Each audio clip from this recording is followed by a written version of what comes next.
in the comment section below. But that was our instant match reaction. Let's get the stentless Brian Daigle on the screen. I was wondering where you were going with that, Sim. Thank you very much, buddy. How are you both? Sorry, yeah, good. Sorry, you're just crackling about. I think it's our end. Yeah, I'm doing good, Brian. Doing good. Look, it's another defeat today, 4-1. A few days after lifting that trophy in Bilbao. It's probably seeing the celebrations, wasn't it, after the game? Yep. It's probably something that wasn't unexpected. But what were your thoughts? I'm really not bothered by the game. Really, I'm kind of where you and Marlon are with everything you were saying. I think Marlon stole half my material for what I was going to say when I came on here right now. Apologies. Brian, I haven't spoke to you for a couple of days because I've been celebrating, and you have too, so I'm so sorry. No, it's all good. It's all good. Like I said, Joe, the thing I take away from this game, in all honesty, were those incredible scenes before kickoff. Those flags flying, that south stand looking magnificent. The whole stuff. That's what we've wanted. That's what we've waited for. That's what I've come on screaming, shouting, bitching, moaning, wanting to see. And I saw it. Listen, half the players, I was surprised with the lineup I had put out. It's the only thing I've got to say. I was like, half of them are probably still seeing double vision and light-headed with all the celebrations they've done. I'm really not fussed by this score. Whether people want to say, well, it should have meant that. What were we honestly expecting? Yeah, it was always going to, with all the videos of and pictures of Spurs players doing all-nighters and all the beer on the bus they were drinking, and everyone was clearly just smashed. It was always going to be a day today which they was never going to get the best of them, and I think it told. In fact, to be fair though, the first half were actually not bad. We were 1-0 up and they were actually looking all right, and I think caught up with them in the second half. Yeah, I think it's been obviously we all know all the twists and turns and negatives and whatever's gone on with this season. It's over now. Like you both said, we've won a cup by hook or by crook. We got it over the line. We've had better managers or higher stature, reputation, more elite players, better squads, and they've all failed to get it over the line. Whether it be the Europa League when teams drop down into Champions League, whatever it may be, they've all come up short. And for once, I'm going to enjoy this summer. Thank you. Gloriously as a European champion with silverware. Yep. Just enjoying Arsenal fans in a meltdown and saying the Women's Champions League is more important. I mean, these are the things I've been dreaming of seeing. We've won a trophy, which is something ever since I've been on here that I come on and strive for and say that's my objective. And we've done it, and like it or not, Ange Postecoglou delivered it. Yeah, delivered it. Yeah, I'm just watching scenes at the moment of the trophy being in the lap of honour, and apparently on the big screen they cut to Levy, and everyone was cheering, and then when they cut to Levy on the big screen, everyone started booing, and they had to quickly. I have to say, when they do that at the Scotland Yard, I get what I call Levy Tourette's. So that's worldwide, but. Look, that was bound to come. Listen, I as you saw that I put in your chat and everything, I am not. Wait, let me just move away from someone singing for no reason whatsoever. Like I said, he's won that cup. He deserves the right to say, listen, or speak to Levy and whatever, and say, listen, this is what happened. This is why last season was a muck up. Blah blah blah. But whatever happens, this club need to come out quickly and either say Ange Postecoglou is the Tottenham Hotspur manager going forward, and this is what we're doing, and announce Paratici or whatever it may be, and move in the direction and attack this market to bring in quality. Or if the club do go the other way, they need to do this quick and have the manager, kind of like when we sat Ramos and replaced with Redknapp and Jose and Poch. If they are going to do this, then they need to act quickly so the new person. But whether he stays, whether he goes, I'm fine with it right now. Like I said, I was very, very Ange out.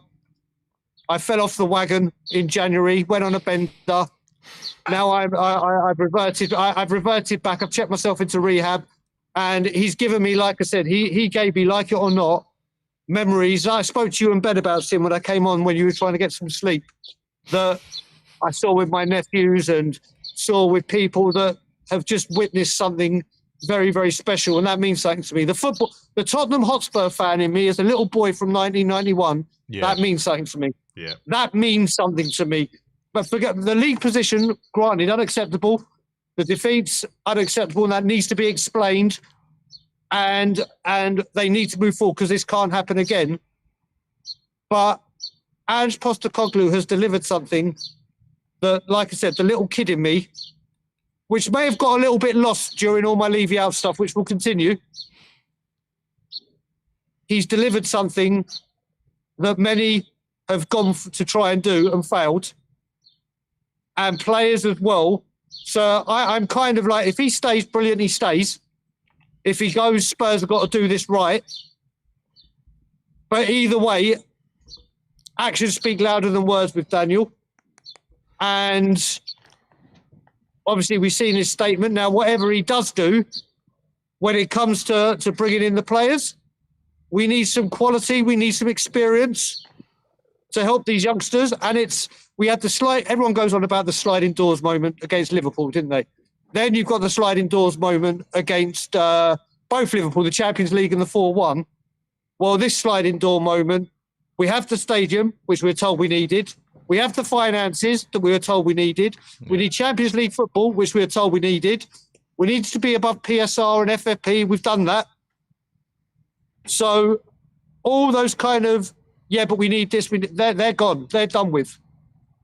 This is the time. But like I said, Ange Postecoglou has given myself a memory as a Spurs fan myself, and the first time as an uncle seeing my nephews see Spurs, and no one can take that away from me, and no one can. And Ange has done that.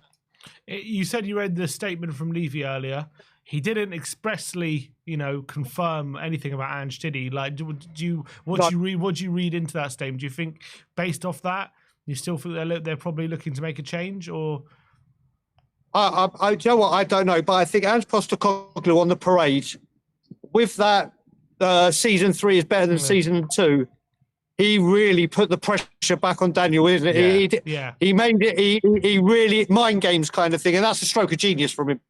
On the mind games and everything. It does sound like once again they haven't chatted, which you thought we'd have some contingency plans either way. But hopefully now that the season's over, they can enjoy this evening and obviously the lap of honour they'll be doing with the cup and everything. And then the real talk and the real business of preparing for next season as a football club, not just on the pitch, off the pitch, with Vinay coming in, hopefully Paratici. Hopefully it starts. But like I said, if he stays and I'll back him. If he goes, thank you, Ange, for giving me that memory. But hopefully Vinay and Paratici have a very, very strong hand on the rudder and will be making all of the footballing decisions apart from the man up top. And we see where we are. But like I said, Ange has given me a memory that I can never, ever, ever be could never be taken away from any of us. Brian, so before the final, you were very adamant that regardless of the result, you would have wanted him out. Yep, I was. For many weeks, you said you were well aware he could have won the game. You were well aware he could have won the game. And you said, regardless of the result, you want him out. So, is it? Do you think what's been the change? What do you think's been the change in your thinking since that result has happened? The change in me, like I said, I go back to when I say the 1991 FA Cup when that emotion, the passion, the young kid at Christmas kind of feel. But you know what? Do you think do you think you underestimated what that feeling would be like? Oh, 100%. Listen, it's been so, mate. It has been so long. Like we could talk about '99 and 2008, but I was too pissed to even know what day of the week it was when that was happening. 1991, not so much, but I remember that clearly. But it was after league games and league performances where I was really, really annoyed, like the Wolves one, specifically the Wolves one when I was there with Ben. But then I go back to that Frankfurt game where I think it was an incredible performance. our best performance in the old competition, a team effort. It showed he adapted. And it really did look like he had spinned off the league, whether people would have deemed that acceptable or not, with the injuries or whatever. But it did look like he went for it. And he did get it. No matter what we say, we had it with Conte and Mourinho that said, I always win, blah, blah, blah.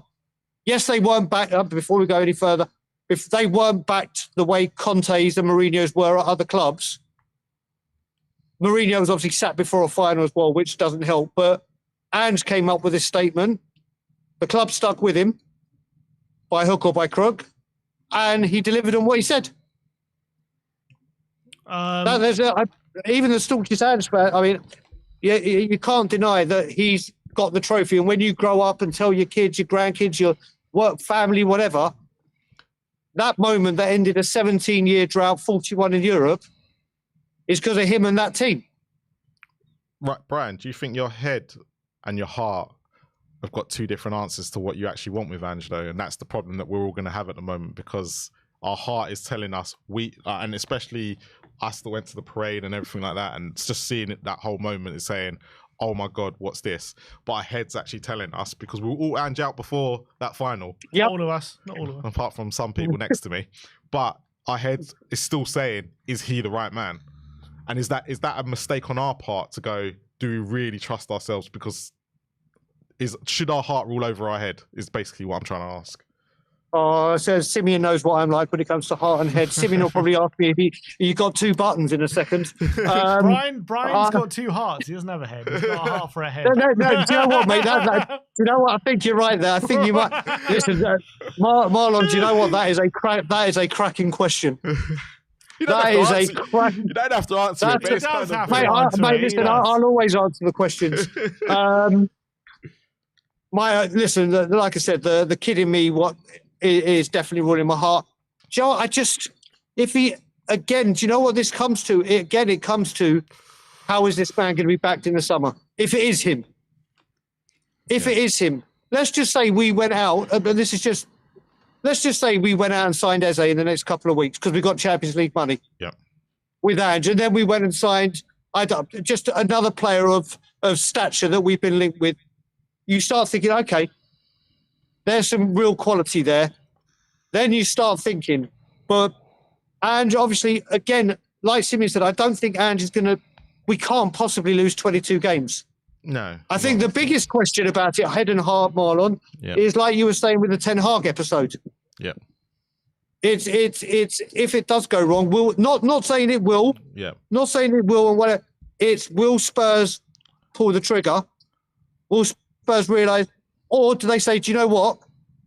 Look what he did last season. He'll get the results eventually. It's a real tough one either way you look. But like I said, if he stays, I'll back him. I'm back on the train now, and this time I will not turn. And if they let him go, let's just hope it's not. If they let him go, let's just hope it's not another Nuno. Let's wait 75 days and waste a window. Blah blah blah.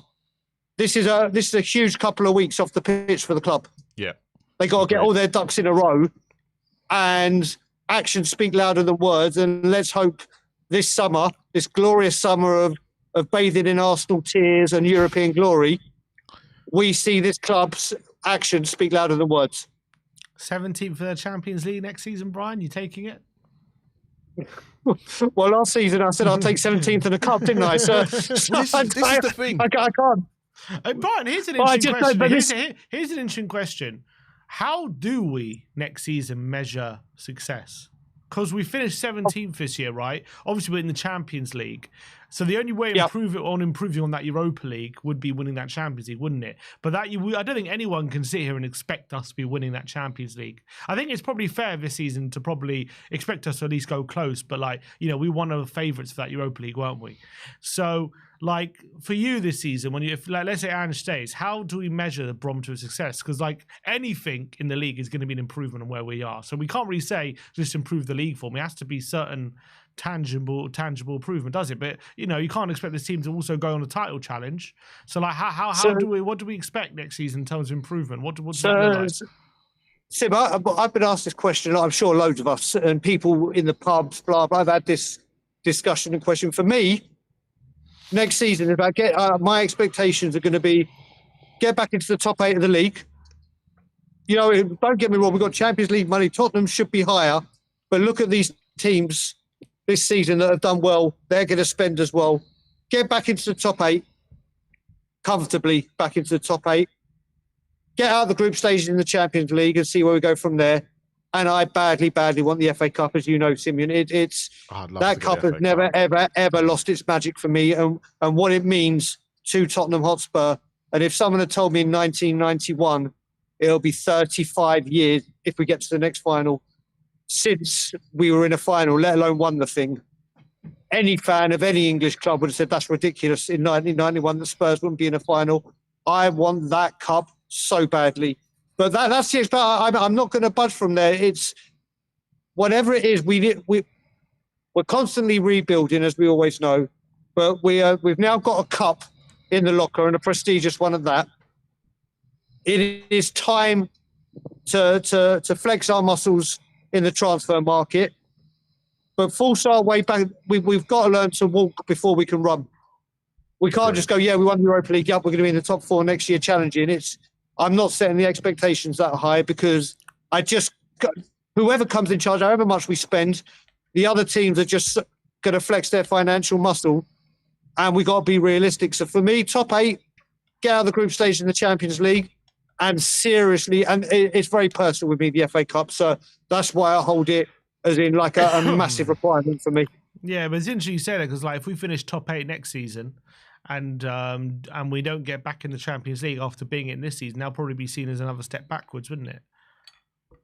To be a Spurs fan. To be a Spurs fan on the roller coaster of life. Yeah, I think we need to get back in that top 6 conversation next season. I think that's that top 6, top 5. I think if we're not there, I don't think Ange will last, to be honest, next season. Well, that's again, yeah. That's again. But yeah, like I said, top 6 would be the optimum, wouldn't it? But I think you look at it, you look at that top 7, all right, Forest just fell short at the end and they trailed off. But Newcastle are going to be able to flex them. All the others will flex. City will rebuild everything. And we have to take this opportunity with this cup in the bag, Champions League football being offered, to finally start bringing in the players in and paying the wages.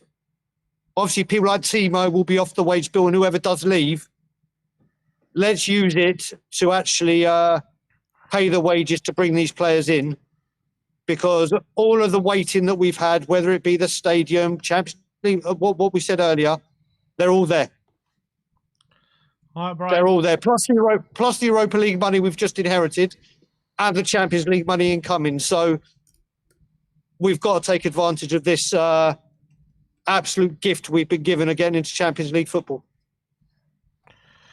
All right, Brian. Lovely to see you as always, mate. Thank you for always a pleasure, in. guys. Brian. Everyone have a great summer. Brian. Speak to you soon, Marlon. We're doing stuff over the summer. Okay. See you later, Pete. Bye-bye.